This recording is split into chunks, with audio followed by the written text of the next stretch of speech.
ইরানে সন্ত্রাসবাদী বড় হামলা, ৩ নিরাপত্তা কর্মীসহ ১০ জনের নিহত হওয়ার খবর পাওয়া যাচ্ছে। ঘটনাটি ঘটেছে পাকিস্তান সীমাবর্তী অঞ্চলে। তাইওয়ানের পর এবার কেঁপে উঠল চীন। কিংহাইতে কম্পনের মাত্রা ছিল ৫.৫। ভারতের প্রাক্তন প্রধানমন্ত্রী রাজীব গান্ধীর হত্যায় দোষী সাব্যস্ত ৬ জন আসামিকে ২০২২ সালের নভেম্বর মাসে মুক্তি দিয়েছিল শীর্ষ আদালত। তামিলনাড়ু সরকারও এই মামলায় দোষী সাব্যস্তদের মুক্তি দেওয়ার পক্ষে সওয়াল করেছিল। সেই ৬ অভিযুক্তের মধ্যে ৩ জন আজ শ্রীলঙ্কায় ফিরল। এই ৩ জন হল মুরুগান, রবার্ট পায়াস এবং জয়কুমার। তীব্র ভূমিকম্পের জেরে তাইওয়ানে মৃত্যু ঘটেছে ৯ জনের, জখম ৯০০রও বেশি।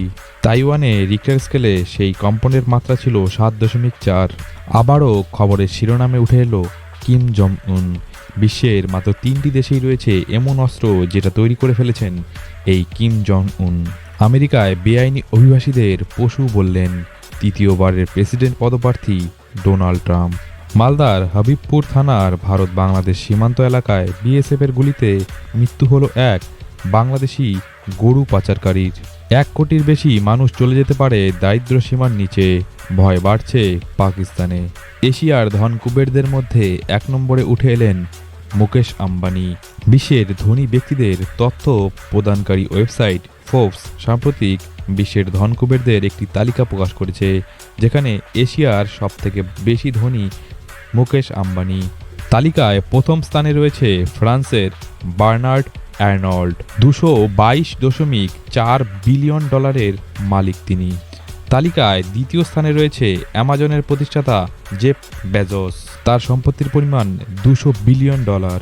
তৃতীয় স্থানে রয়েছে আমেরিকার টেসলা এবং স্পেসএক্স কোম্পানির মালিক এলন মাস্ক, তার সম্পত্তির পরিমাণ ১৯৫ বিলিয়ন ডলার। চতুর্থ স্থানে রয়েছে মেটার প্রতিষ্ঠাতা অর্থাৎ ফেসবুক, ইনস্টাগ্রাম এবং হোয়াটসঅ্যাপের কর্ণধার জুকারবার্গ, ১৭৭.৬ বিলিয়ন ডলারের মালিক তিনি। এই তালিকায় ১১ নম্বর স্থানে রয়েছে মুকেশ আম্বানি। জাপানে ৬.১ মাত্রার শক্তিশালী এক ভূমিকম্প আঘাত হেনেছে মঙ্গলবার অর্থাৎ ২রা এপ্রিল। এই ভূমিকম্পটি আঘাত হেনে এপ্রিল মাসেই আবারও নিরাপত্তা পরিষদের বৈঠক অনুষ্ঠিত হতে চলেছে। আসন্ন সেই বৈঠকে জাতিসংঘের পূর্ণ সদস্য পদের দাবি করে ফিলিস্তিন। ভারতের তেলেঙ্গানার রাসায়নিক কারখানায় ভয়াবহ বিস্ফোরণ, মৃত্যু ঘটেছে ৫ জনের, আহত ১০ জনের। যুক্তরাষ্ট্রে প্রায় ৩৫ লাখ মুসলিম নাগরিক বাস করেন। মুসলিম হওয়ায় তাদের প্রায়ই বিভিন্ন হয়রানি ও বৈষম্যের শিকার হতে হয়। দেশটিতে গত বছর মুসলিমদের বিরুদ্ধে বৈষম্য এবং আক্রমণের ঘটনায় নতুন রেকর্ড গড়েছে। ক্রমবর্ধমান ইসলাম বিদ্বেষ এবং ইসরায়েল ফিলিস্তিন যুদ্ধে পক্ষপাতের জেরে সেখানে এমন পরিস্থিতি তৈরি হয়েছে। দীর্ঘ ২ সপ্তাহের ব্যাপক ধ্বংসাত্মক ও প্রাণঘাতী অভিযানের পর অবশেষে অবরুদ্ধ গাজা উপত্যকার বৃহত্তম আল শিফা হাসপাতাল থেকে সৈন্যদের প্রত্যাহার করে নিয়েছে ইসরায়েল। তুরস্কে আবাসিক ভবনে ভয়াবহ অগ্নিকাণ্ড, নিহত হয়েছে ২৯ জনের। গাজায় মানবিক সাহায্য পাঠানো ক্রমশ কঠিন হয়ে দাঁড়াচ্ছে। গাজায় সাহায্য পাঠানো শুধু কঠিন নয়, তার সঙ্গে সঙ্গে বিপজ্জনক হয়ে যাচ্ছে, এটি বললেন WHO ওয়ার্ল্ড হেলথ অর্গানাইজেশন। গত কয়েক বছরে এত বড় ভূমিকম্প দেখেনি তাইওয়ান। বুধবারের এই ভূমিকম্পে কম্পনের মাত্রা ছিল ৭.৪। শুধু তাই নয়, একের পর এক আফটার শকে কেঁপে উঠেছে গোটা এলাকা। খেলনার মতো ভেঙে পড়েছে বহুতল থেকে উড়ালপুল। ভারতের উদ্বেগ বাড়িয়ে বাংলাদেশে বাড়ছে চীনের প্রভাব।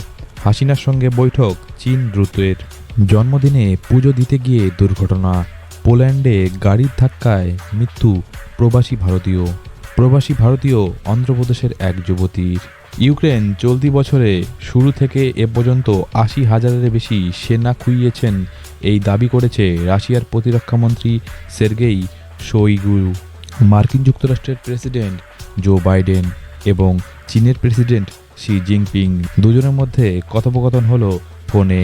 তাইওয়ান এবং প্রযুক্তি নিয়ে কথাবার্তা হয়েছে। প্রয়াত হলেন বিশ্বের প্রবীণতম ব্যক্তি।